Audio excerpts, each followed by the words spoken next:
Se cree que la Orden de Sion está dedicada a la línea de sangre mística de Jesús y María Magdalena y las enseñanzas sagradas transmitidas a sus descendientes, y se le atribuye la creación de los caballeros templarios. ¿Pero existió realmente la Orden de Sion? La historia de la Orden de Sion puede sonar demasiado conspiratoria y difícil de aceptar. Pero si bien las pruebas indudablemente favorecen a los escépticos y no creyentes, sería un error descartar esta visión de la orden por sí sola, al menos hasta que encontremos respuestas a algunas preguntas importantes. La primera y más obvia de ellas es, ¿por qué alguien se sentaría y pondría tanto esfuerzo en tal invento?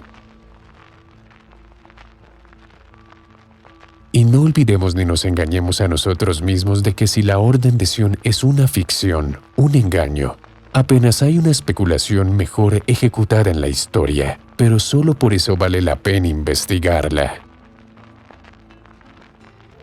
Nuestra investigación nos llevó a dos libros bastante provocativos, La Revelación de los Templarios y La Revelación de Sion, según los cuales el secreto de la orden no se trata simplemente de preservar la línea de sangre de Jesús y María Magdalena, ni está relacionado con el Santo Grial. El secreto está relacionado con Juan el Bautista, con el conocimiento que tenían los discípulos iniciados y con el verdadero papel de las mujeres en la sociedad.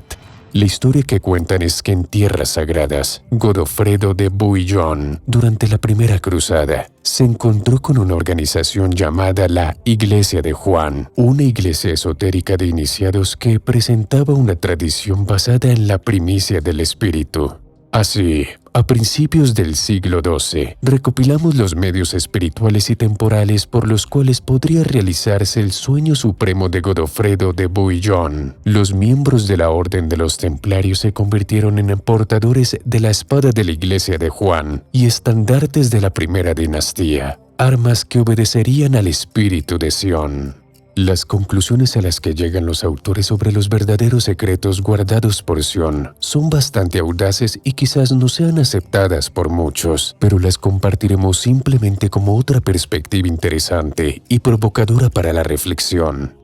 Sostienen que Jesús fue discípulo de Juan el Bautista y que las enseñanzas religiosas de Juan eran esencialmente las de la religión misteriosa egipcia de Isis, Osiris, Horus, Hermeticismo. Afirman que Jesús fue iniciado en el círculo interno de Juan el Bautista. María Magdalena tenía una relación ritualizada y sagrada con Jesús, de acuerdo con sus creencias religiosas. Y como su iniciada en los misterios sagrados tenía una relación igualitaria con Jesús, los discípulos de Jesús no fueron tan iniciados en los misterios internos de sus enseñanzas, y el término Cristo tenía un significado diferente para los participantes en los textos bíblicos que en la actualidad. Los libros respaldan la teoría de que muchas de las imágenes e historias en el Nuevo Testamento canónico son en realidad adaptaciones de antiguas encontradas en otras tradiciones religiosas y no son únicas. Y Jesús es uno de los muchos iniciados en el conocimiento antiguo, que en realidad muestra cómo aplicar este conocimiento.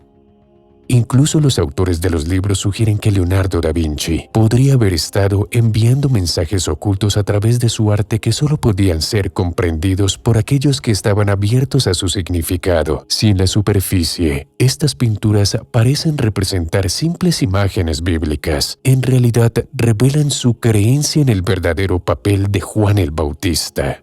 Me desperté solo para descubrir que el resto del mundo todavía estaba dormido, dice Leonardo. Leonardo es un caso muy interesante. Parece que realmente hay alguna organización secreta detrás del sesgo de Leonardo.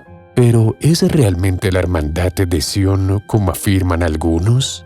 Si de hecho fue miembro de Sion, entonces esta sociedad secreta desempeñó un papel importante en su vida y sus influyentes mecenas, Lorenzo de Medici y el rey Francisco I de Francia, probablemente también pertenecían a ella. Si encuentras por tu propia experiencia que algo es un hecho y contradice lo que alguna autoridad ha escrito, entonces debes renunciar a la autoridad y basar tu razonamiento en tu descubrimiento. Leonardo da Vinci. Sin duda la Hermandad de Sion ejerció una influencia fuerte y quizás única en Leonardo y varios otros artistas del Renacimiento. Probablemente, al igual que la masonería moderna, la fraternidad ofrecía beneficios materiales y sociales, facilitando el camino del joven artista a través de los círculos palaciegos europeos más influyentes. Pero para Leonardo da Vinci, esto no fue lo único que buscó. Cualquiera sea la organización en la que participó, claramente se ajustaba tanto a su espíritu como a sus intereses materiales. Además del papel de Juan, la otra figura bíblica muy importante para la orden es María Magdalena. La historia dice que María Magdalena llegó desde Palestina por mar y se instaló en el sur de Francia, donde terminó su viaje terrenal. Curiosamente, su influencia es tan fuerte que en la región no solo es venerada, sino también amada con una extraña pasión hasta el día de hoy. La historia de María Magdalena como una pecadora arrepentida es una creación posterior específica de la Iglesia y la imagen en los evangelios de Mateo, Marcos, Lucas y Juan no tienen nada que ver con la que inventó la Iglesia. De hecho, aparte de la Virgen María, María Magdalena es la única mujer nombrada por su nombre en los 4 evangelios canónicos.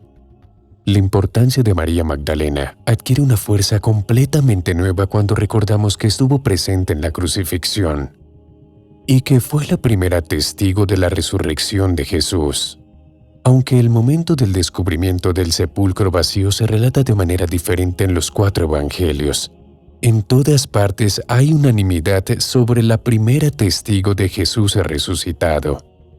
Según los evangelios, María Magdalena no solo es la primera testigo femenina, sino también la primera persona en ver a Jesús después de que salió del sepulcro.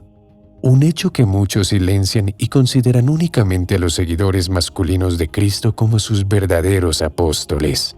La autoridad de Pablo, y en consecuencia, de la institución de la Iglesia, se basa en la creencia de que Pablo fue el primero de los discípulos de Jesús en ver a Jesús resucitado, pero los textos del Nuevo Testamento dicen lo contrario y contradicen de manera inequívoca la enseñanza oficial de la Iglesia sobre el tema. No fue Pablo, sino precisamente María Magdalena. Pero hay más. No solo es la primera persona en ser testigo de la resurrección, sino que también es la primera discípula que recibe un mandato directo de Jesús, quien le ordena que anuncie su resurrección a los demás discípulos.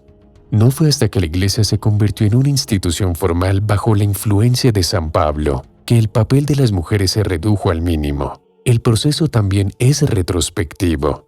En otras palabras, aunque las mujeres no desempeñaban un papel secundario en la religión cristiana primitiva, Pablo y sus seguidores intentaron apartarlas y minimizar su presencia en la historia. ¿Cuál es el papel de los cátaros en toda la historia de la Orden de Sion? Hay varias leyendas que conectan a los cátaros con el Santo Grial y María Magdalena.